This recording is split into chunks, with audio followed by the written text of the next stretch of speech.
¿Y tú qué tan fácil o difícil le haces a la gente el convivir contigo? Es una pregunta que vale mucho la pena responderse. En primer lugar, ¿cómo reaccionaste tú al escuchar esta pregunta de mí? ¿Qué tan fácil o qué tan difícil le haces a la gente convivir contigo? Es una pregunta que requiere muchísima honradez y apertura a la posibilidad de que tal vez no le hagas a la gente la vida tan fácil como te imaginas. Y es una pregunta que vale la pena que nos formulemos todos y cada uno de nosotros cada cuándo, para hacer una revisión y una higiene mental y volvernos a situarnos en la realidad. Porque en mi consulta, esta pregunta suelo hacerla simplemente para detectar si la persona escucha crítica a algo que es una pregunta de introspección. Una pregunta de introspección que veas en tu interior realmente lo que está pasando y que lo consultes donde se vale decir alguna respuesta. Y sobre todo, si la respuesta es muy honrada y dices, sí, realmente reconozco que no soy tan fácil, que tengo mis complicaciones y tengo tal. O si responden de una manera totalmente defensiva, escuchando una crítica donde no la hay, escuchan en una pregunta de antemano una crítica. Y entonces responden, ¿cómo? Medio airados. ¿Cómo? ¿Cómo de que yo les puedo hacer difícil la vida a la gente? ¿Cómo es que puedo yo hacer que la convivencia conmigo sea difícil? No, son los otros, son los demás. Yo lo que le vengo a contar es que esta persona, aquella, la de más allá, mi jefe, etcétera, son los que me están haciendo a mí la vida difícil. Y no cabe en su espectro de vida en absoluto que tal vez podría ser uno mismo quien también está contribuyendo a que las cosas no salgan tan bien. Y entonces comienza con una actitud defensiva, escuchando crítica, escuchando ataque donde no lo hay. Y esto ocurre muchas veces, por ejemplo, en la relación de pareja o en la relación con nuestros hijos o con las personas más cercanas. Que muchas personas escuchan una crítica donde no la hay. Por ejemplo, ¿dónde dejaste el libro? ¿O dónde está el libro? Es la pregunta.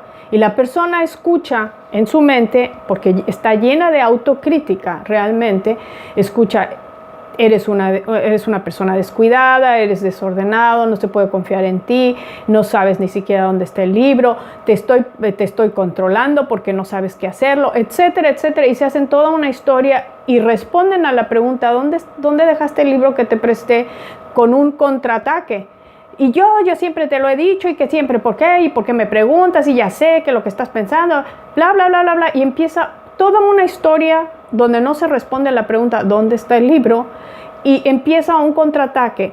Sí, el interlocutor que preguntó neutralmente, ¿dónde está el libro? Se involucra en esa conversación. No, pues tú también, porque entonces se vuelve un caos. De una pregunta sumamente neutral, sumamente objetiva, se convierte toda una historia, porque la persona que está llena de autocrítica y autocondenación está constantemente pensando de sí mismo muy negativamente. Entonces, cualquier pregunta que venga de fuera por neutral puede escucharlo con un toque de una crítica que no hay y empieza a defenderse y a contraatacar.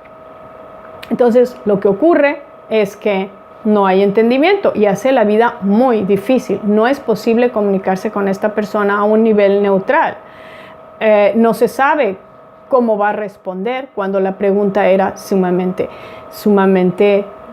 objetiva, que requiere, está en la mesa, está debajo de la cama, no sé. Esa es la única respuesta que hay a este tipo de pregunta. Pero la persona que está llena de autocrítica y condenación, lo que hace es que ataca al mensajero antes de haber recibido el mensaje. No ha escuchado la pregunta, ha escuchado el diálogo que tiene consigo mismo. Ahora, si tú no eres esta persona que contraataca, si eres una persona abierta, este consejo, si tú ves que hay personas que me contestan unas cosas y me empieza a atacar, lo peor que puedes hacer es meterte en ese contraataque. Un tip aquí muy importante. Ese tipo de personas le tienes que decir, después de que salga todo su contraataque, es dejar una pausa y después decir, te pregunté, en este caso, como el ejemplo, te pregunté por el libro, ¿qué entendiste tú? ¿Qué fue lo que entendiste tú? Yo solamente quiero saber dónde está el libro y volverla a situar en la realidad. Es la única manera nunca meterse en el contraataque. Y si tú eres la persona honestamente que le hace la vida difícil porque estás llena de autocrítica, es bueno decir, caray, sí es cierto, estoy llena de autocrítica, ¿dónde está la ayuda que yo necesito para escuchar primero la pregunta objetiva que me están haciendo y responderla? ¿Dónde está? Si no hay una pregunta objetiva, no hay respuesta. No hay respuesta a un comentario. ¿Lo piensas así? Bueno, pero no te adelantes. Entonces, cuidado con la autocrítica que se puede convertir fácilmente en una actitud defensiva y de contraataque que puede espantar a algunas personas a las que quisieras tener cerca. ¿Qué tan difícil haces a las demás personas convivir contigo? Una pregunta que vale la pena. Que la respondas honradamente. Te deseo una bonita semana y espero verte el próximo domingo. Chao.